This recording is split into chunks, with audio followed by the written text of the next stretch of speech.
कल दिल्ली पुलिस की नीली वर्दी वाली आरएएफ फोर्सेस ने शायद बर्बरता में कुछ कमी दिखाई है, तभी भारत सरकार ने आज टीएसआर को यहाँ पर तैनात कर दिया गया है। ये स्टेट त्रिपुरा स्टेट राइफल्स है।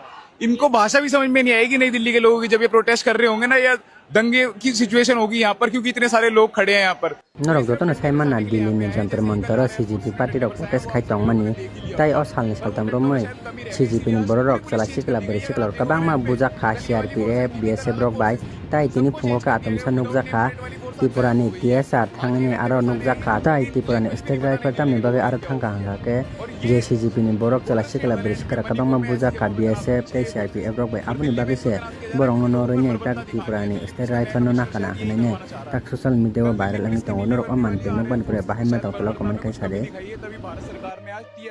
कल दिल्ली पुलिस की नीली वर्दी वाली आरएएफ फोर्सेस ने शायद बर्बरता में कुछ कमी दिखाई है, तभी भारत सरकार ने आज टीएसआर को यहाँ पर तैनात कर दिया गया है। ये स्टेट त्रिपुरा स्टेट राइफल्स है। इनको भाषा भी समझ में नहीं आएगी नई दिल्ली के लोगों की, जब ये प्रोटेस्ट कर रहे होंगे ना, या दंगे की सिचुएशन होगी यहाँ पर, क्योंकि इतने सारे लोग खड़े हैं यहाँ पर। तो ये सिर्फ डंडे बरसाने के लिए यहाँ पे आए हैं। जैसे ही कल आरएएफ फोर्सेस ने डंडे बरसाए हैं, वो आप सभी लोगों ने देख ही लिया होगा, पर वो डंडों में शायद कमी रह गई, इसीलिए आज पूरी पुलिस चेंज कर दी गई है। अगर आप देखोगे ना यहाँ पे, कल ये वाली फोर्सेस नहीं थी, कल अलग फोर्सेस थी, सबको चेंज कर दिया गया। वो विदाउट नेम प्लेट वाली फोर्स आज गायब हो गई है। आज ये डंडे बरसाने आई है जिनको की लैंग्वेज भी नहीं पता नई दिल्ली के लोगों की क्या होती है। और ये बॉर्डर स्टेट नागालैंड में, मणिपुर में ऐसी जगहों पे तैनात होनी चाहिए ये फोर्सेस, पर दिल्ली में इनको तैनात किया जा रहा है क्योंकि लोगों पर बर्बरता दिखानी है। दिल्ली पुलिस का नया कमिश्नर शायद यही करवाना चाह रहा है।